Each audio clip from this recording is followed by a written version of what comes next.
साईं मस्ताना जी महाराज, जिन्होंने सच्चा सौदा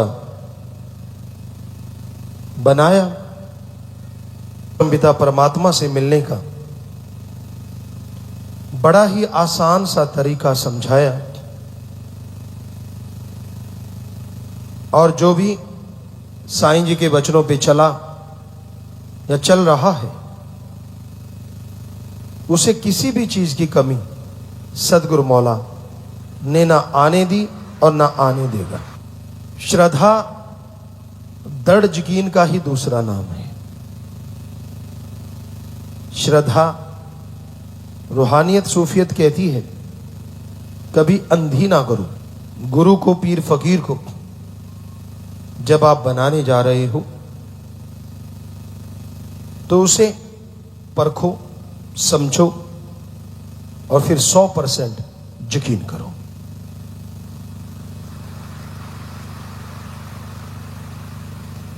एक बार दो आलिम फाजिल जा रहे थे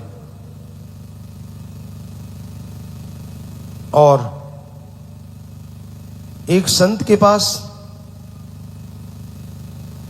उसे गुरु मंत्र लेने, उसे गुरु बनाने। रास्ते में उन्हें एक बिल्कुल टकला गंजा आदमी मिला जिसने सफा चट करवा रखा था। तो वो उन दोनों ने मजाक के मूड में, जैसे हम ऐसे मारते हैं, तो एक ने जाके ऐसे किया, फिर दूसरे ने किया, हंसने लगे, पर वो आदमी कुछ नहीं बोला। वो चुपचाप अपने रास्ते पे चलता गया। तो वो उस गुरु के आश्रम में पहुंचे, वहां बैठ गए, यहां गुरु मंत्र मिलना था। और जैसे ही वो वहां बैठे, गुरुजी वहां आके बैठे तो हक्के बक्के रह गए, पसीना छूट गया, बुरा हाल हो गया। तो गुरुजी मुस्कुराए, दोनों को खड़ा कर लिया, दोनों की टांगें कांपने लगी, हाथ पांव फूल गए। गुरुजी मुस्कुराते हुए कहने लगे, अरे भाई घबराओ मत। आप पानी का मटका लेते हैं तो क्या करते हैं? कहते जी ठोक बजा के देखते हैं। उसका मतलब क्या होता है? कहीं फूटा होगा तो आवाज अलग आएगी, टूटा होगा तो आवाज। राजस्थान में ये आम बात थी, कोई मटका लेता पहले उसको बजाता था। तो हंस के कहने लगे, आपने भी मेरे सिर पे ऐसे ऐसे किया है, तो आपने भी गुरु को ठोक बजा के देख लिया, बोलो गुरु मंत्र लेना है कि नहीं लेना? क्योंकि वो वही लोग थे जिन्होंने गुरु जी के ही सिर पे ऐसे ऐसे किया था। और वो गुरु जी आए तो नेचुरली उनके हाथ पांव फूलने थे।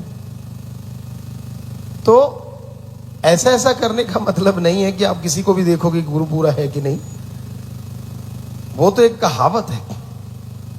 ऐसा ऐसा से मतलब है, आप देखो, क्या गुरु आपसे कोई शारीरिक सेवा लेता है? क्या गुरु आपसे कोई अपनी पर्सनल कपड़ों के लिए, गाड़ी के लिए, इस चीज के लिए पैसा लेता है? क्या गुरु आपसे कोई धर्म जात मजहब के नाम पे लड़ाता है?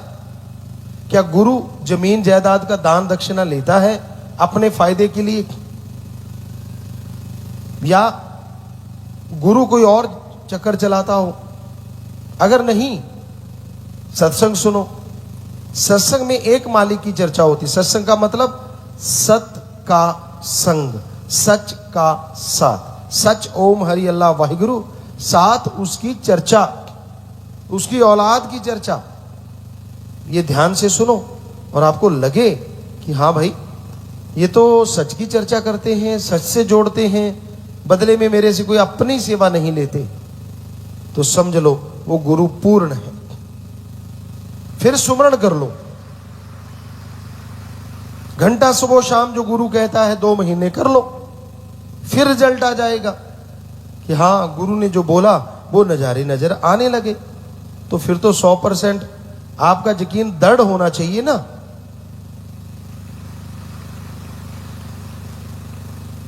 कहते हैं जंगल में कोई आदमी जंगली लकड़ियां काटने गया, कुल्हाड़ी थी उसके पास, लकड़ी काटते काटते काटते काटते लकड़ी मारी तो वहां से खून निकला है। वो दंग रह गया, हाथ से कुल्हाड़ी छूट गई। हैं, मैं तो झाड़ियां काट रहा था, ये खून कैसे निकला है?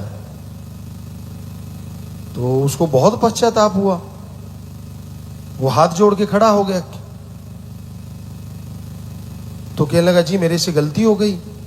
असल में वो एक फकीर टाइप बंदा था, दाढ़ी बड़ी हुई थी, बाल बड़े हुए थे, पक्षियों ने घोंसले बना रखे थे, जिसकी उसने कुल्हाड़ी मारी असल में वो झाड़ी नहीं थी, आदमी था उस समय की बात। तो उसने हाथ जोड़ लिए जिसने कुल्हाड़ी मारी थी कि जी मेरे से गलती हो गई, पर आप कौन है? कहने लगा कोई बात नहीं, मारी तो क्या हो गया, मैं मजनू हूं, लैला की याद में बैठा हूं।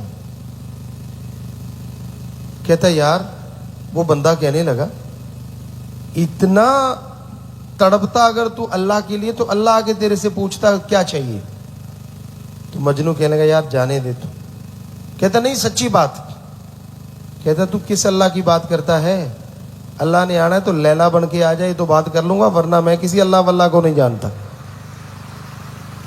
अब जरा सोचिए, दुनियावी इश्क इस हद तक हो सकता है, तो फिर सतगुरु राम से तो इश्क इतना होना चाहिए कि कोई कुछ भी कहता फिरे किसी की परवाह ना करो, क्योंकि आपने प्यार किया है भगवान से, यार बनाया भगवान सतगुरु मौला को, तो आदमी की क्या औकात जो आपको दूर कर दे।